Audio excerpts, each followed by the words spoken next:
All right, welcome back to Talking Shop, the Epistle Edition. We are taking a look at, what is this, the third Sunday after Epiphany.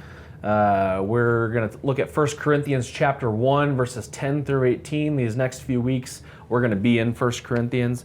You might get some ideas for a series. You might get an idea for going week to week on just part 1, part 2, even if you don't brand it as a series. But, each message can roll right into the next one. We'll see what we do with it, and we hope you enjoy it. Hope you get some good ideas.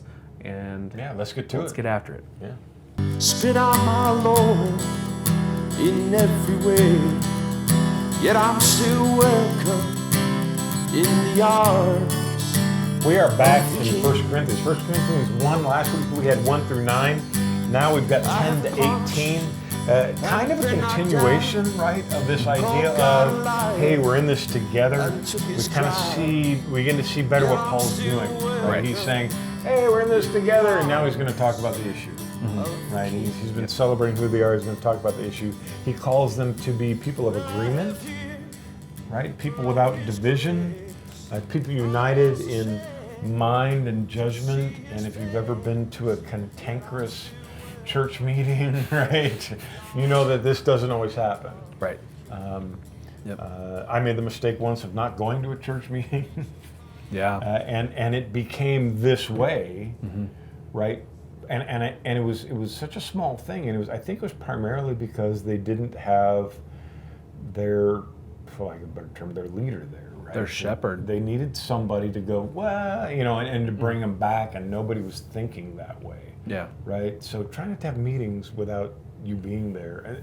And church meetings, right? Other meetings can happen, but those big church meetings with your council or something like that, because it can be problematic, because we're the ones who are trying to maintain this unity all the time. Even if it's simply a prayer for unity at the beginning.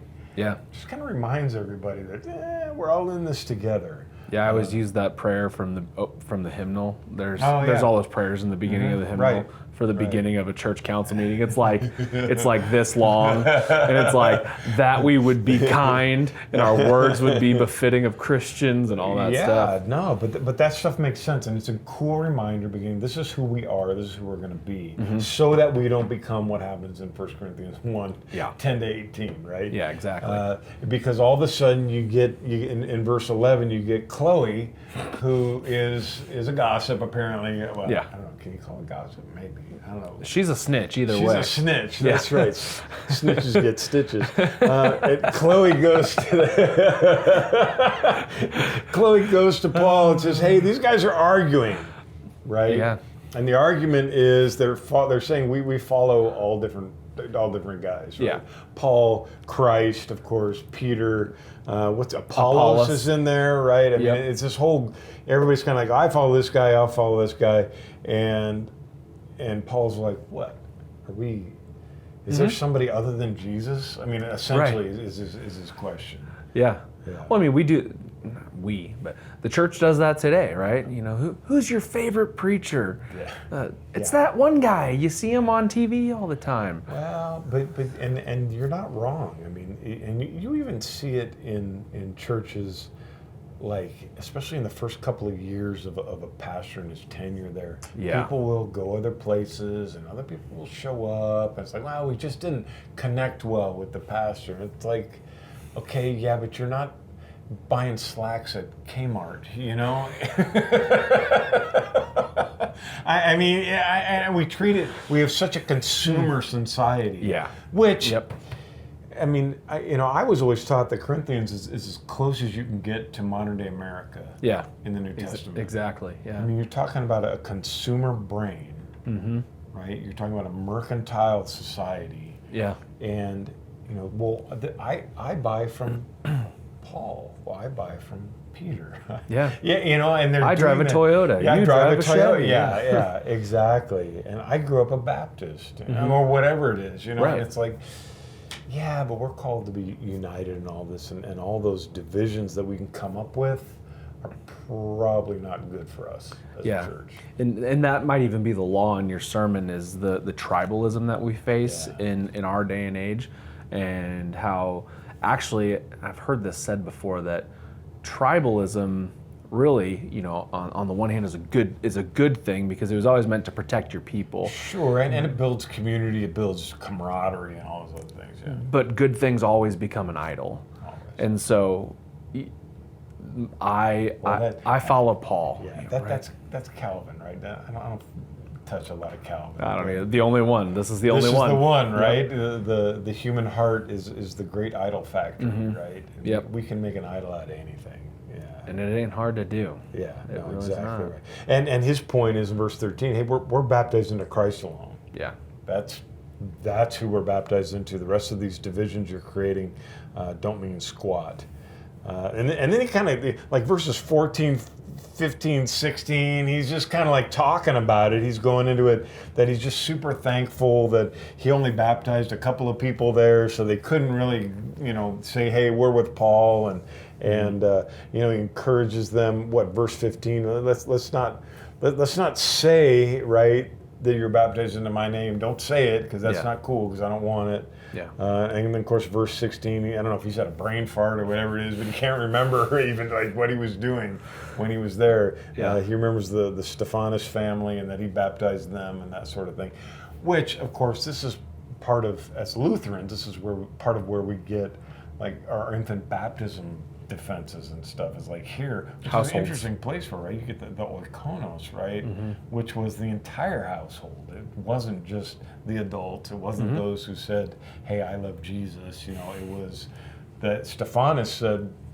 we're all getting baptized, and everyone went, okay. Yep, because you're the leader of your house. That was the way you went. They were your patron. They took care of you. Right. So it's really an interesting paradigm for the faith and for the church. Well, it's like what Ruth says to her mother-in-law, right? Where you go, I'll go. Your God will be my God. All that kind of thing. Yeah, and there's a lot of stuff like that in the scriptures. It's hard to get around it if you're, you have to do some pretty interesting theological backflips to get around it. But I'm not good at gymnastics, so. Yeah.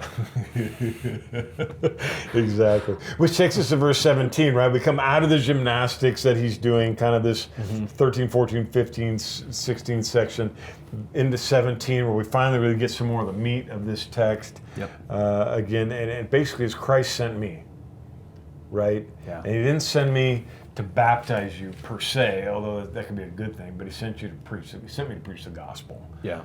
And it's not with some sort of a human wisdom, but it's with the wisdom of Christ, because what he doesn't want to do is to empty, and he says this, empty the cross of its value, empty the cross of its meaning, empty the cross of what Jesus has done. And when we have these factions, when we have these things going on, it takes our focus away from Jesus. Yeah. I mean, is that what you think he's saying? I mean, that's kind of where I think he's going with it.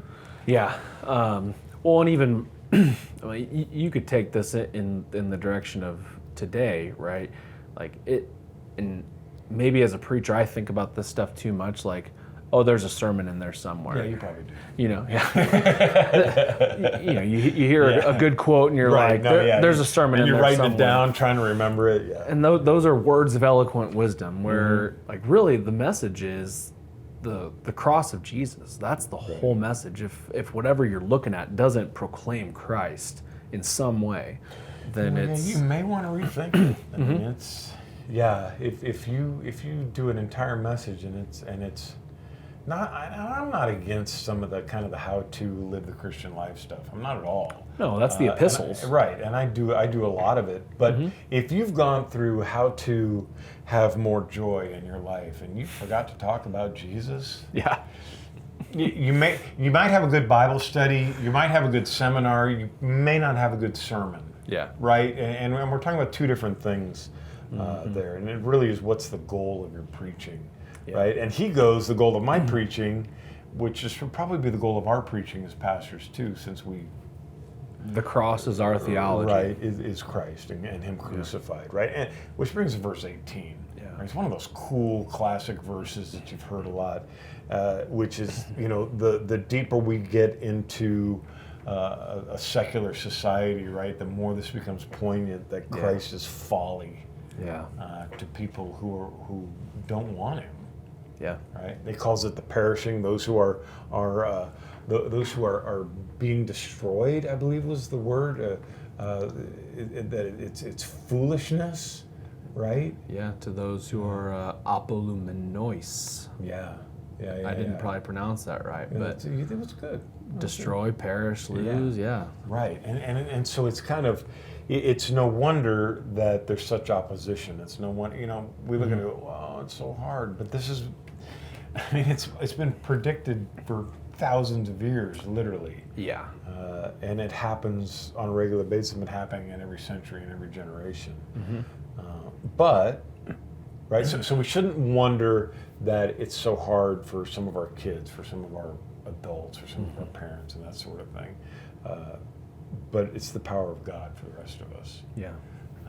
And as we tap into that power, a couple of weeks ago we talked about how, if we really understood the freedom that we have, Yeah. right? Yeah. That it would be really weird and like we wouldn't know what to do with it all. I think this is sort of the same thing. If we really understood the power of Christ in forgiveness, in the gospel, in your ability to be a dad, right? Yeah. In your ability to be a mom, and your ability to be a friend or a son or a daughter, or whatever your vocation is, if you understood the actual power of Christ in that, it would change everything.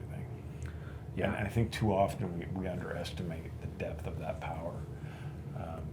And that the power of the cross is not only for your forgiveness, that's the, like when you're preaching the gospel in a sermon, it is the for you-ness. We were talking about that with my sermon that's coming up for this coming weekend. The for you-ness of the gospel is there, but there's also the between you and me. Right. We have the for you and for me. The power of the cross makes that possible. Right. To where in your friendships and your marriage and your relationships with your kids, that when you forgive, when they apologize, you forgive, we do what we forgive like God. We try to. We forgive. We don't forget because we're not God. God puts our sin as far as the east is from the west, but we forgive and we move on, lest we go against what we pray in the Lord's Prayer. Lord, forgive us our trespasses as we forgive. As we forgive those who trespass against us. Well, and you've never been in a relationship that's not going to require forgiveness at some point. I tell my people that all the time. If you haven't had to forgive me yet, just wait, it's coming. It's coming. I promise. I'll say something or do something or whatever. You'll not like me at least once. Right. Yeah, again, if you're preaching this one, I think it's a lot like last week. I think you can do a continuation. You could even come back and reprise what you talk about so that you can jump into these sections, jump through, sections 13, 14, 15, 16, and kind of take it as one unit and preach this kind of verse by verse and chunk through it. And you're going to have a lot of success, especially when you get to the end. Yeah. Because you can make that really cool law-gospel comparative right there at the end. Yeah.